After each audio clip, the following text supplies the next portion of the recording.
Hey, it's me, the mouth of the South, Jimmy Hart. Hey, check out my new tag team, baby, Monty and the Pharaoh. Hey, Jimmy, don't forget to tell them about Long Island's #1 pro wrestling broadcast. Well, you know what, I would, but you already did it. It's Monty and the Pharaoh. The Monty and Pharaoh Show. Monty and Pharaoh, bro. Monty and the Pharaoh. The Monty and the Pharaoh. You've got the future Hall of Famers at Rucker, Marty Jannetty, MJ in the house, and I'm sitting here with two more future Hall of Famers, Monty and the Pharaoh. We're doing that stuff and we gonna rock it. Monty and the Pharaoh. It's Monty and the Pharaoh. Monty and the Pharaoh. Monty and the Pharaoh. Monty and the Pharaoh. Monty and the Pharaoh. And Monty and the Pharaoh. Oh, is it Monty and the Pharaoh? Monty and the Pharaoh. Monty and the Pharaoh. Hey, cut music. When you want the best in professional wrestling, Long Island, there's only one place you're gonna get it, right here. Monty and the Pharaoh. Now, that's not just the coolest, and that's not just the best. That, my friends, is just incredible. Monty and the Pharaoh. Duh. Hey! Nikita Koloff, the Russian Nightmare! And you're watching the #1 show on Long Island with Monty and the Pharaoh. I'm mad because that should never happen. If you got something against somebody, just talk over. If you cannot talk and you want to fight, just fight.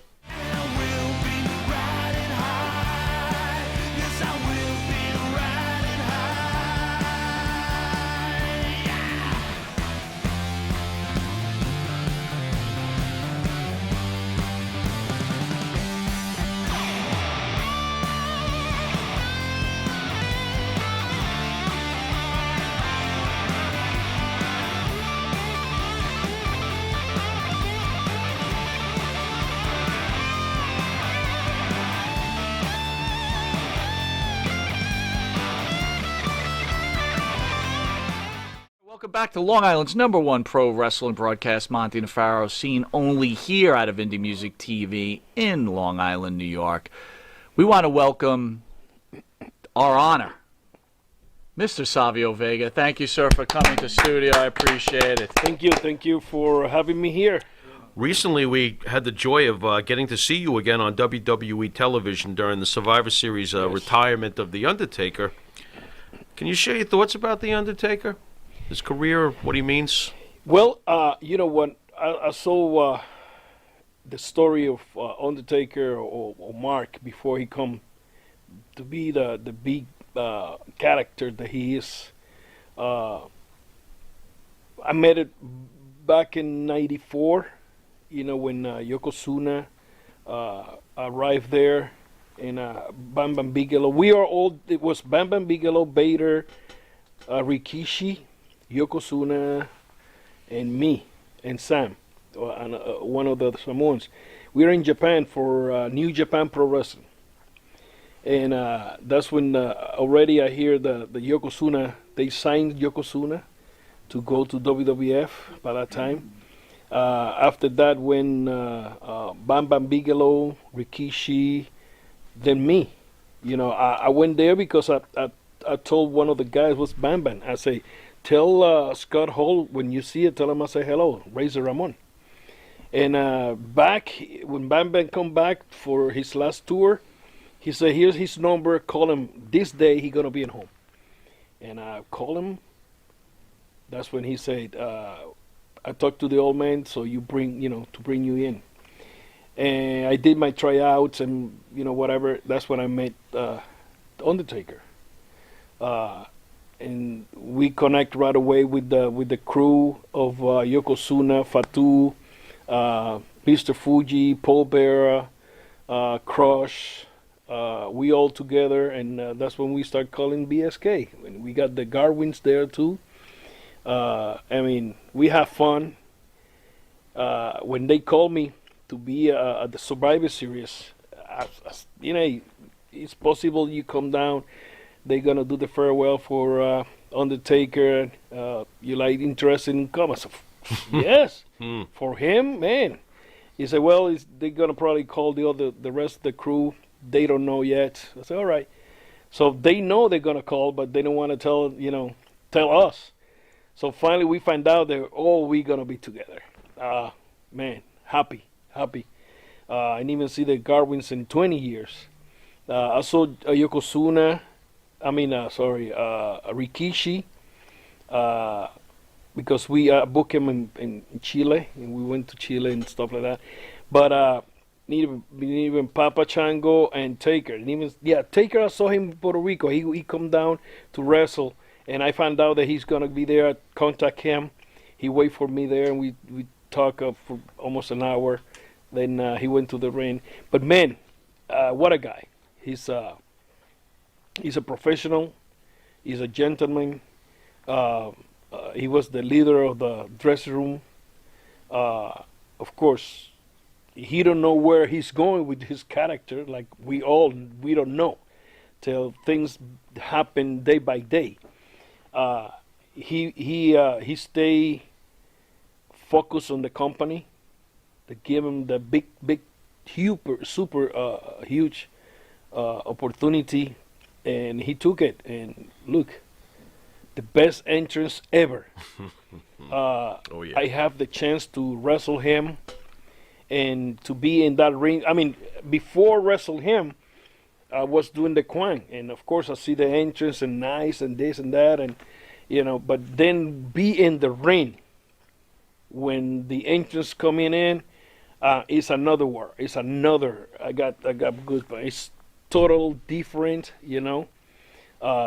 I have the chance to wrestle him as a Quan and Savio Vega. And the first time I just went there to wrestle him, I have to put him over, of course, and let's do this and let's do that. But that teach me how to wrestle The Undertaker. So the second time I wrestle him as a Nation of Domination, Savio Vega, I was more aggressive to the character, because in the beginning Quan was okay, let's do this and take care of the man, whatever. But in the second one, I said no, I want to make you work. Right. And we have a good 2 matches, but working with him and being attacked with Yokozuna and coming to these buildings and just the heels in the ring waiting for the Undertaker come, and soon you see those lights turned off and that gun, boom, and right away you hear the people. Me as a producer, I was in the ring looking at the people, see the reaction of the people, knowing that it was going to happen later, but I just hear the boom, light, and people would erupt. They just go crazy. And I love to look at the people because that makes me happy, and that's a good day enjoying this. Here the man come, do his routine, and it's totally different from the seats to be in the ring. Oh my God, and be happy because it's a friend of yours that you're gonna work with him, and everything's gonna be good. And that's what we did. We entertained ourselves to entertain the people. I have to ask you while I have you here, because I'm not so sure a lot of people know this, but I came across Stone Cold Steve Austin talking about when he first got to the WWE, he was getting over an injury of sorts, and he had just come fresh from ECW. He raved about his early matches in WWF at the time with you, and that how you actually helped bring him out of his injury and into the stamina that he needed to get back for pro wrestling in general. How does it feel to have had such an important part, even though to me it's quietly, people don't even realize it, but Stone Cold loves you from what I heard him saying. I love the man too. I didn't even know that he was injured. Yeah. He was mentioning that you helped bring him back with the matches you had with him upon his early arrival in the WWF, when, brought back his stamina. I still remember that day. It's like that was like a movie. It's in life. In life, it's some situations that you're gonna remember that not because what happened in the moment. It's like the recording start earlier, and you remember. When you wake up, what you did, then the situation happened, and you remember all that. And this day, we are in San Antonio, Texas. I'm in a cafeteria area. It was already closed, and I was lacing my boots. I saw in the papers, Savio Vega against Steve Austin, tryout. So that's gonna be one of the first matches, you know. So I'm putting my boots, and here come Pat Patterson. Rest in peace, man. Yeah. He said, Savio. He always talked loud. Savio, here's a Steve. You gonna work with him? Let me know. He's gonna do his tryout tonight. I said, okay, no problem. Let me know later. I said, yes. His tryout, Steve Tryout. Austin. Tryout I got you. to come in the company. Wow. So I said, all right. So I sit down with Steve, and I said, brother, I don't know you because I don't know him. Right. And you don't know me. Maybe he know, but he never said. But I say, my finish is a spinning kick. Let's call it in the ring. He said, okay, just like that. And we went to the ring, and we did what we did. And I come out of that ring, man, happy. I said, what a match. Here come Pat. Savio, tell me. I said, well, you see it? He said, yes. I said, you tell me. He said, wonderful. I said, it was great. He said, put something together. Tomorrow you have the second one. All right. And next day we have a better match. Then from that point on, they hired him right away, and they put him with me. Right. And I believe we win. We run United States like 2 times, 3 times. Europe, working together. And I remember he said one time, Savio put me in shape, because I was already have like 2 years in the company. I was doing the Quan. Then I turned to the Savio Vega. And when he arrived, you know, I was already running that 20 by 20 like going to the bathroom, you know. Yeah. I got the stamina big time. So I didn't even realize in his stamina. I mean, you follow me, let's go. So he said, my lungs hurt. You know, you chopped the hell out of me. And we work hard. We work hard. We never have a no for each other. When we start knowing each other, you know. Every night we add or take something from the match to make it something different. Let's try this, let's try that. One day he say, man, I have in mind, do this finishing move. And Really? The stoner. Oh, wow. And I say, and I want to try it tonight. You don't mind? You know, I said, let's do it. Why not, man? So the first stoner was on me, you know. You didn't bounce as far as Scott Hall did at that WrestleMania, did you? No, Okay, because good. what's the first one? We don't know how is we gonna do it. Right. But then later, when we got the timing, oh, you see me flying like Then you're just bouncing like everybody else. Yeah, I saw one that Rock did, and he would start jumping like a bumblebee. Well, no one beats Vince McMahon's when he got hit by the stunner. He just falls, goes sideways. It was, he didn't bounce at all. So, I mean, and knowing that he's gonna come what he become, you know, and me be part of the leader training, because Oh yeah. why I realize this when you know, when you do something like I do wrestling, I like to know about everything about wrestling from long time ago to now. Sure. If it's possible, educate myself. Sure. In wrestling. So what I did a little research. I said, why him and me? We have such a good matches, you know, and we just 2 wrestlers. No, it's because he was working in Louisiana. He worked Louisiana. He worked Texas. He worked, I believe, Tennessee. I don't know, all that area. He never come to Puerto Rico. I never worked in Texas or Tennessee. Yes, in Louisiana. But was just one book. I call it one book of wrestling. Basic wrestling. So he have that, and I have that because in Puerto Rico I work with all these old timers. You know, but by that time I was a kid.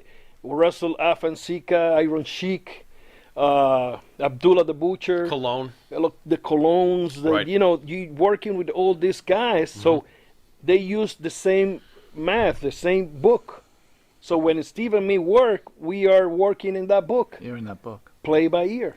You tell us about the night of Bruiser Brody being murdered, please. I could tell you a sad day, of course, still till now that we're talking. Still a sad day. Still missing Frank. I call him Frank because, then later I met him and talked to him as a Frank, no Bruce or Brody. He ride in my car many times to take it to the towns. Last time, I could say this. Last time I was with him in my car. I live about 40 minutes from San Juan. The company office was right there in San Juan, so by the hotel is 10 minutes easy. So they called me to pick Frank, so I have to go 40 minutes there to take it to go to Ponce area, which is in the south area of the island. And I said yes. I never I like to pick up the guys. I travel alone. So I pick him, pick Abdullah, but this day I pick Frank, and we went to Ponce. My English wasn't that great, but I understand and talk or whatever. Now, in the way back, we are talking, and he said to me, listen, you are a good talent. Don't stay in the island. You could go on the States and make it big and make more money.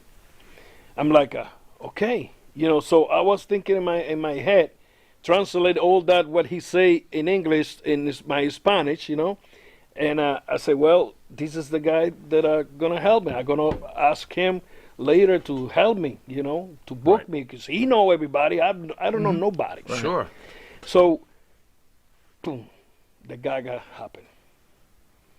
And not because that I went like, no, because first was him. When he arrived in Puerto Rico the first time, I was working as a security guard for the company. Mm-hmm. So when he arrived there, he come with the gimmick, us, yelling and moving here. Everywhere he moved, I was next to him. And knowing that day was nobody in the building, was a TV taping, was a low house, I was next to him, taking care of him. And once they are in the dressing room, they safe, that's it. But I remember Frank, big time. I cried that man. I remember one time coming from the same town back home, and that's going to be in a movie. Driving back home. In this area now, they put another bridge here. They put another roads, whatever. But by that time, it was just you coming from Highway 52, you turn to 22. So I start crying. I was listening to music, and I start crying and cry. I can't even see. I can't see. I was crying big time, and I turned to 22 without looking, and I from the inside lane I went across the 3 lanes to the shoulder on the right side to stop because I can see. But I never turned to see it either. I remember I went just in and turned, and I stopped there and cried out. I mean, till I was relaxed, that's when I continue home. But sad, man. Is there any anger at Carlos Colon on your end over this thing at all? I know you can't get too in depth, but is there anger from you at Carlos Colon for what went on? Well, Carlos, it's not anger against Carlos. If Carlos have an anger against me, that's his problem, not mine. But the day they there that day, if they know what's gonna happen, it's a 50-50 chance. I'm mad because that should never happen. If you got something against somebody, just talk over. If you cannot talk and you want to fight, just fight. Like 2 bulls, whatever. But the way that happened damaged the company, damaged wrestling in Puerto Rico, damaged the name of Puerto Rico. For sure. Damaged everybody. For sure. So I got mad too because when trial come out and the gaga they did there, done, many people was start talking about the wrestler never come of that, which is true. Nobody talking behind Frank. I got mad because I talk and I say what I see. I cannot put words because it's a serious case, and I don't want to get myself caught in a lie. Were you fearful for your own safety No. during this time No. period? Okay. No. Okay. Never crossed my head neither. Mm-hmm. Because was an accident there. Well, not an accident. Right. But, Right. Sorry. Right. No, fair enough. You can curse. Say what you want. I never feel threatened. In that. You did feel the urgency to get Tony off the island to help him get out of there, though. No, what happened with Tony in that point is he wanted to talk to the police. Okay. But the police don't speak English. Okay. So when that happened, Invader 2, Soto, he speak good Spanish and English, and he was translated to the cop. The cops are inside the dressing room, and Tony was talking to them. This happened, blah blah blah, blah. And in one point, feel the tension in the dressing room because he was talking to the cops. Why not? I mean, a stab. No, he don't die there. A lot of people think that Brody died there. Right. No, they took him to the hospital. Mm-hmm. They proceeded an operation. Right. And he passed through the night. Correct. And I was when I went to the building next day, because the show continued that night, because a lot of speculation. People start saying things that don't happen there. When I arrived in the building next day, which is Mayagüez, to the west side of the island, and I arrived there, I just threw my bag in the dressing room. I went to the front to ask Isaac Rosario. He just passed away 2 months ago. And when I just went to him and say, what, do you know anything about Brody? He said he passed away. I just I went like, what? Yeah. He's like, yeah. I just went sad, man, and I was across the building all the way to the dressing room, and I sit down right there. I was alone in that moment, nobody there, and here come Carlos arrived, Jose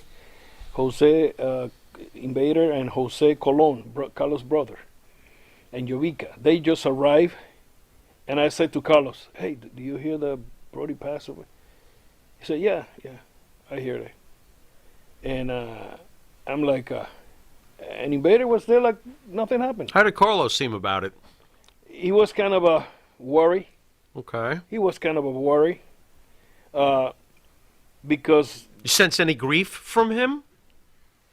Emotionally, as you're looking at the man's face? He was always the same. But, really? Okay. But what you see there is when something happened, when you're ready to do something, well, do it. The consequences is gonna, you're gonna pay the price of the consequences either way. Some way you're gonna pay it, and that's when the conscience start eating you alive. Yeah.